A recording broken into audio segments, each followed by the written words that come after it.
Fala aí pessoal, eu me chamo Melk, esse é o canal Desenho da Hora e hoje vamos aprender como criar o melhor pai ausente de protagonista de anime. Simbora!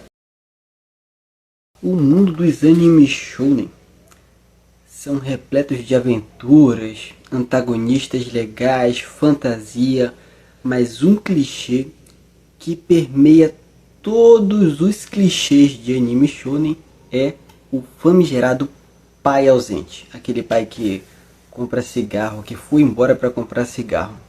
E hoje vamos pensar em como criar o melhor pai ausente de protagonista de anime. Normalmente aquele pai de anime tem sempre um motivo nobre, um motivo importante para não criar o seu filho, que não é o caso de Hunter vs Hunter, que aparentemente o Jim Freaks lá é só mais um vagabundo que largou o filho lá para ser criado pela tia. Mas normalmente o pai ausente tem um motivo, tem motivos para ser ausente na vida do seu filho, protagonista de anime. Contudo, há um anime que cria, a meu ver, o melhor pai ausente dos animes.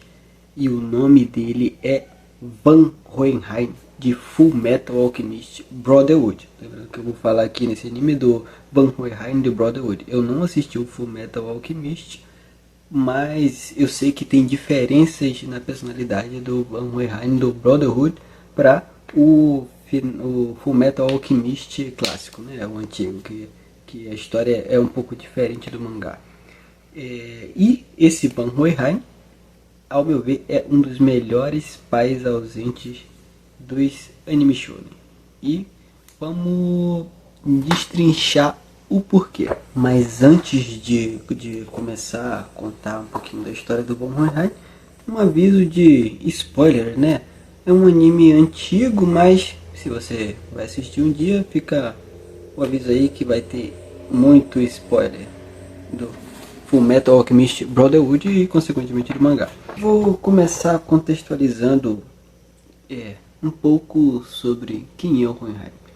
Hohenheim é o pai de Eduard e Alphonse Elric, os protagonistas do anime, e eles são abandonados pelo pai quando eles eram jovens, e logo depois a mãe deles adoece e acaba morrendo. É o gatilho para começar a história do anime, fazendo com que a Eduard e Alphonse se envolvam, né, aprendam alquimia para tentar ressuscitar a mãe deles, né, que eles viram lá no livro que dava para ressuscitar a mãe com alquimia, e que acaba dando errado pra caraca lá, né, fazendo com que um perca o corpo inteiro e o outro perca uma perna, e na tentativa de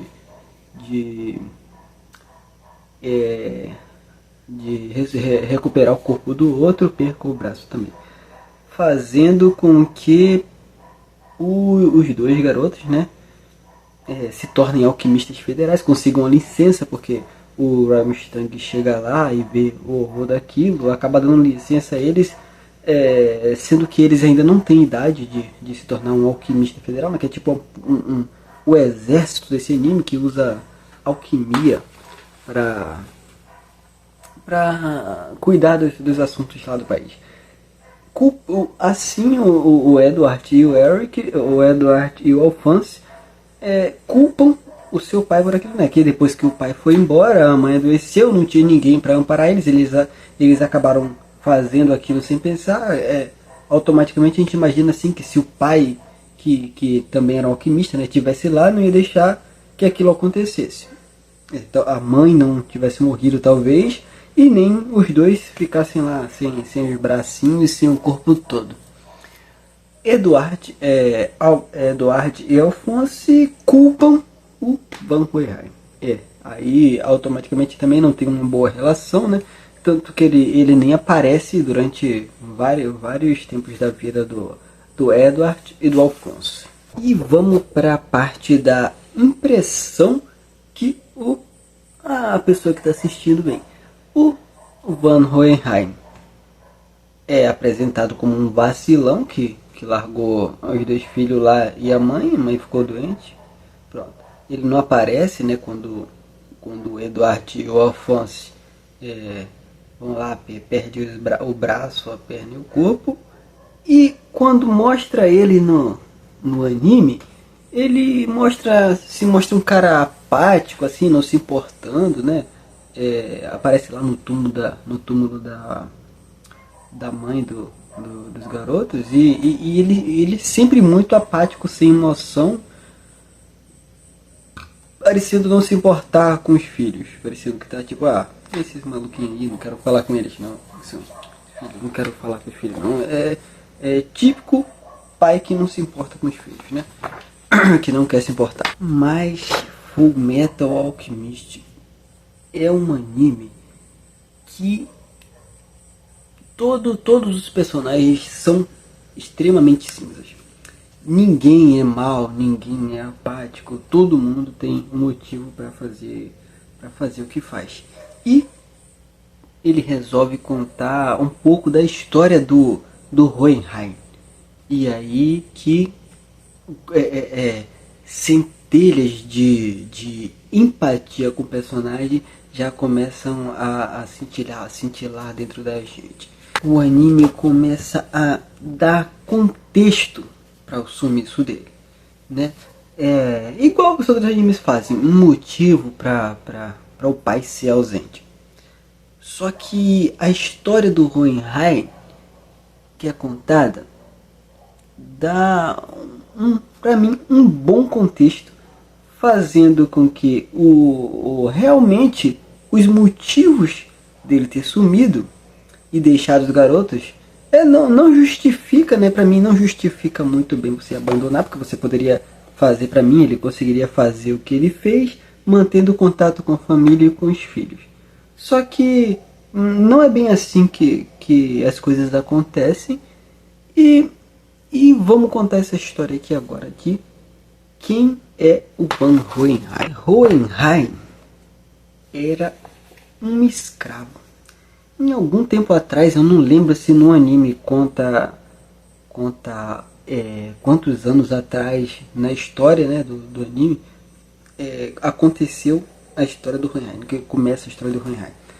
Ele, no anime, o Alphonse e o Al, eles vão em uma ruína de uma cidade chamada Chestes, que eu acho que ela foi dizimada, sei lá, um genocídio aconteceu lá, e todo mundo sumiu e ninguém sabe explicar como aconteceu. E como aconteceu está totalmente ligado ao Hohenheim. E há muito tempo atrás ele era escravo nessa cidade. É uma cidade tipo Grécia, alguma coisa assim. Ela é bem antiga. Tem um rei, sei lá, alguma parada assim. E ele era escravo nessa cidade. E o sangue dele era usado para experimentos.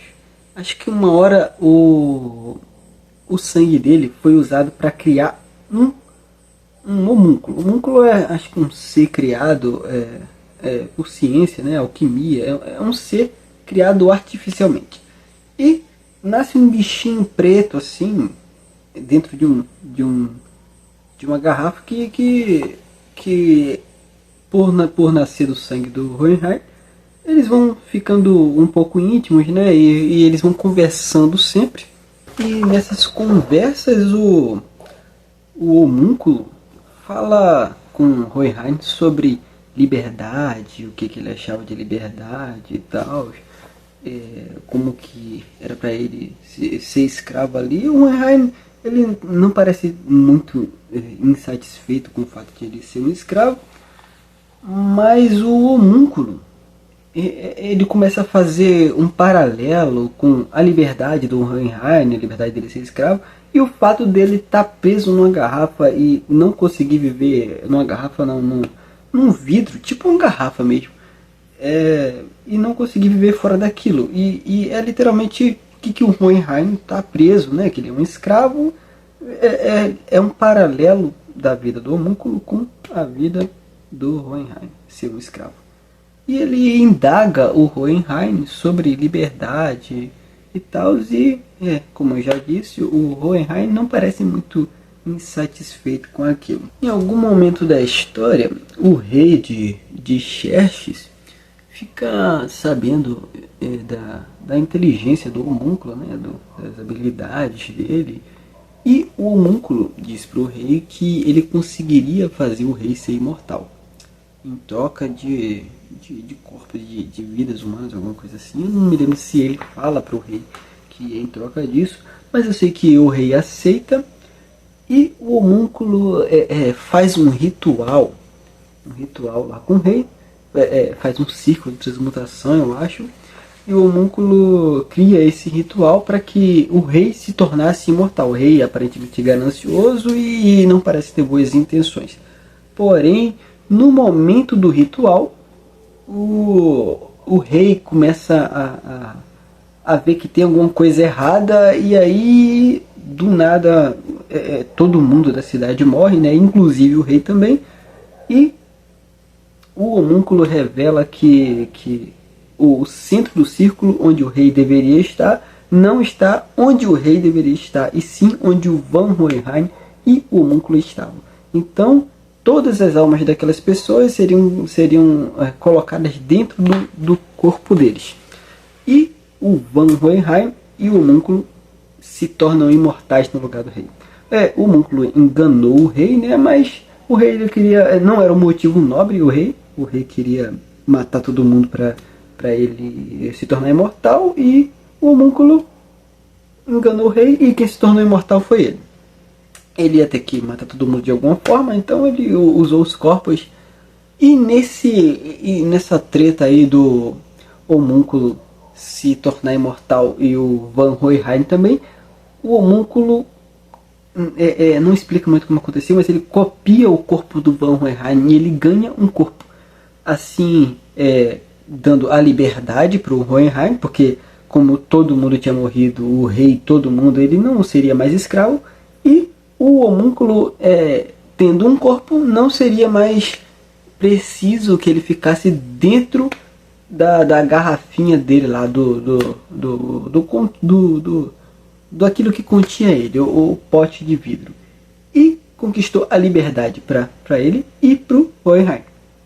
Porém, o Hohenheim não parece que ele ficou muito satisfeito com aquilo, né? Porque ele parecia... aparentemente ele é ético, e ele não queria ser imortal em troca da vida de todo mundo. Só que aquilo já tinha acontecido, não tinha como ele fazer nada, e eles se separam ali. O Hohenheim passa a andar pelo deserto, né? Se tornar um andarilho, e não explica muito o que aconteceu com o pai nesse momento, né? Na saída lá do final da vida da cidade de Xerxes. Lembra que eu falei das centelhas de empatia com o Hohenheim? Aqui elas vão ficando cada vez mais fortes. Por quê? O Hohenheim, após sair e se tornar um andarilho, né, pelo deserto, que é uma cidade no meio do deserto, ele se vê atormentado pelas almas. Muita gente, né, que foi pega de surpresa, teve suas vidas roubadas, e elas começam a atormentar o Hohenheim, e ele fica atormentado por elas. Só que ele se mostra um cara bastante ético e procura entender essas pessoas que estão dentro dele. Começa a conversar com elas e conhecer uma a uma. Porque ele era um conjunto de pessoas que habitavam dentro dele, uma cidade, né? Quase meia cidade, eu acho que foi metade para uma, metade para outra. E com o tempo ele vai conseguindo acalmar as pessoas que estão dentro dele, conhecendo todas elas e conversando todas elas, e se tornando amigo de todas aquelas pessoas que teve suas vidas roubadas por ele, né, pelo homúnculo. O Hohenheim, nesse tempo, ele viaja para Xingu, né, que é uma cidade um pouco oriente, né, como se fosse o Japão, a China, sei lá, acho que é como se fosse a China do nosso mundo real. Ele ele sabia alquimia, né? É muito habilidoso em alquimia. Eu não lembro se quem ensinou alquimia para ele foi o homúnculo, mas sei que ele era um cara pica de alquimia e tal. E ele ensinou a alquimia lá do Oriente, que é uma alquimia um pouco diferente da que é apresentada no anime, que tem que fazer círculos, juntar mãos e essas paradas. A alquimia de lá ela é um pouco diferente e flui de forma diferente, né? Depois a gente vai ver que a alquimia do país da Mestriz lá vem de uma pessoa, né? Por isso que ela é diferente.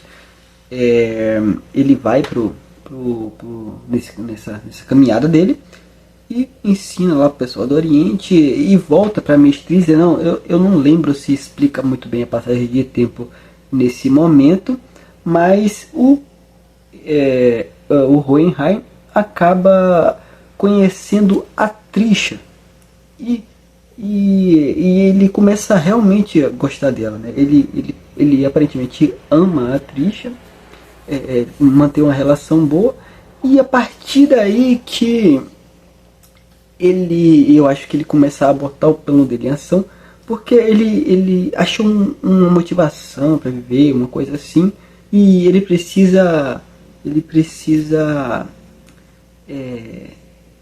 ele precisa dar um fim naquilo. Uma parte interessante desse relacionamento do Hohenheim e a Trisha, que é a mãe do Alphonse e do Ed, é que um pouco antes da partida dele, né, o Hohenheim também gostava dos filhos dele.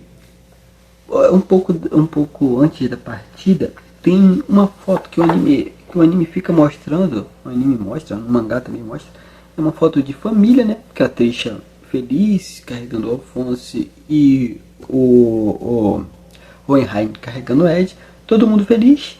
Porém, o Hohenheim estava chorando, com a cara triste, e eu não lembro se aparece lágrimas, mas ele está bem triste. Eu acho que ele está chorando, acho que aparece a lágrima assim. Parece que, como é apresentado pra gente, mostra que ele parecia não estar satisfeito com aquele momento, né? Uma foto de família. Mas quando a gente vê um pouco mais da história dele, a gente meio que entende aquela parte. E já eu vou tocar de novo nesse assunto. Agora precisamos falar sobre o Van Hohenheim 2, né? O homúnculo, né, que roubou a aparência do Hohenheim. É idêntico, né? Ele é chamado de pai. Ele começou a história dele lá se livrando dos seus pecados, né? 7 pecados capitais, e criou homúnculos lá, se livrou para se tornar um cara perfeito. Ele vive no subsolo da cidade e aparentemente toda a alquimia da cidade, aparentemente não, toda a alquimia da cidade sai dele, flui do corpo dele. Aí é um motivo de que quando acontece alguma coisa lá na cidade e todo mundo fica sem magia. Acho que é quando o pai sai de alguma coisa. Eu não lembro o que acontece direito, mas por motivo do pai todo mundo fica sem alquimia.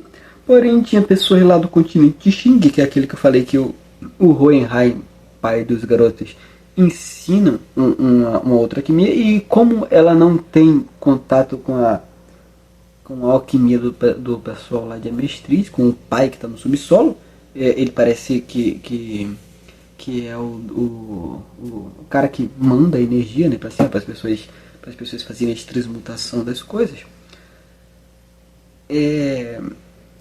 A alquimia de Shin não é afetada pelo lag lá que deu da alquimia lá do pessoal de Amestriz. O pai, ele é um cara que não parece mal, mas também não parece bom. Ele se livrou dos pecados a fim de se tornar perfeito, e ele tem um plano que é mostrado no anime, né? Spoiler.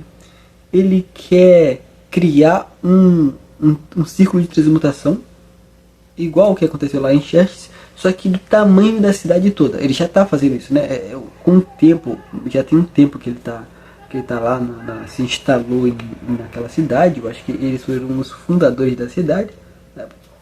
ele está criando um ciclo. Tanto que a cidade toda é um ciclo de transmutação, né? Ele quer criar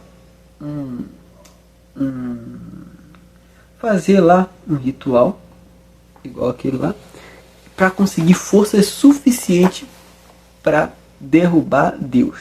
Ele quer abrir lá um círculo grandão, uma porta, uma parada assim, que a gente vai ver no final do anime. É a luta final do anime, spoiler máximo. E ele tá botando isso em prática. O anime vai acontecendo enquanto a gente vai vendo, né, os homúnculos, que são os 7 pecados capitais, ira, essas coisas. E eles estão construindo, terminando de construir esse círculo. Tem um negócio lá de massacres acontecendo em lugares específicos, que aí vão formando os desenhos dos círculos de transmutação. E voltamos de novo para o momento da foto do Hohenheim. Foto com a família em que ele tava com a cara de triste lá, cara de chateado. Ele, naquele momento, ele já estava decidido a largar a família dele para botar o plano dele contra o plano do pai em prática. Que era criar mais ou menos um círculo maior em volta do círculo do pai, para quando aquele círculo grandão, que é do tamanho de uma cidade, o pai ativasse ele, o Van Hohenheim, junto com as almas, né, que estavam dentro dele, ele conseguisse conter.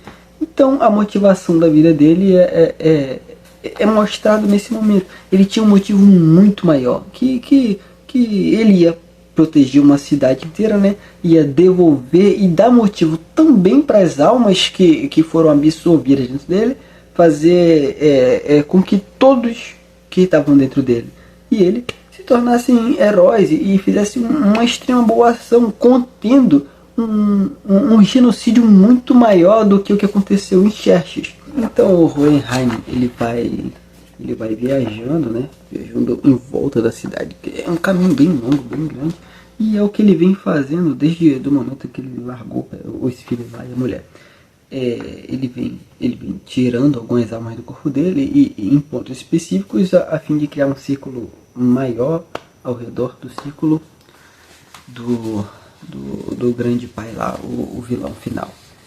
Enquanto isso, o Ed e o Alphonse eles estão progredindo, né, na história deles lá, e acabam descobrindo esse plano do pessoal, e também eles entram lá num plano de golpe de estado com uns tanques e tal, para tentar conter esse pessoal, né? Vai descobrindo que tem uns homúnculos e que tem muita coisa ruim por trás de tudo que acontece naquela cidade.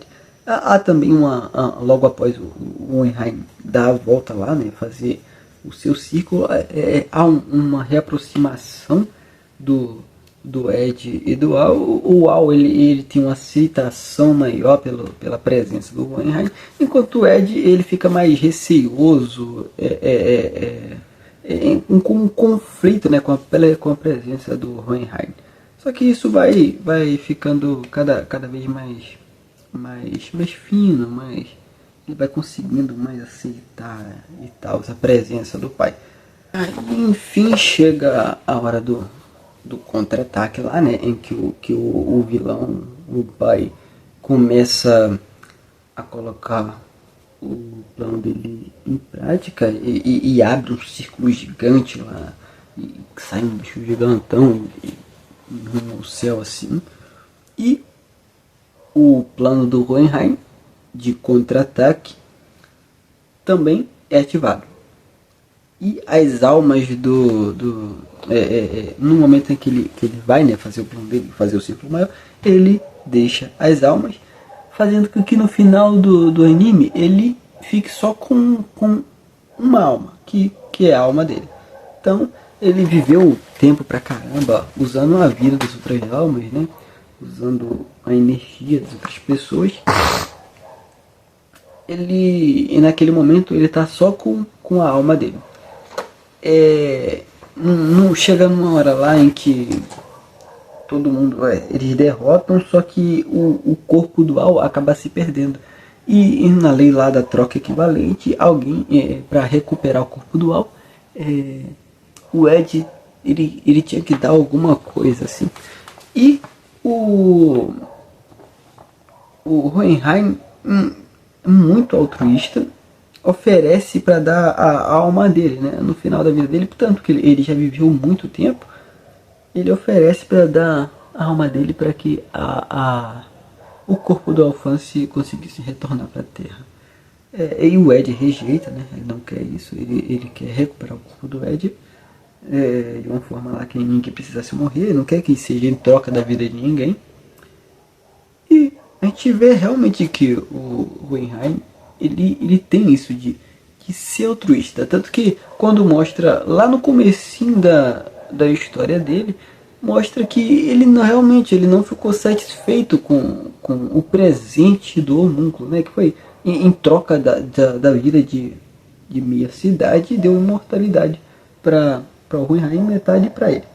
Ele em nenhum momento apareceu feliz em estar usando aquilo. E ele viveu muito tempo no mundo. Ele era um cara triste e estava o tempo todo insatisfeito de estar de estar vivo, né, em troca da vida de muitas pessoas.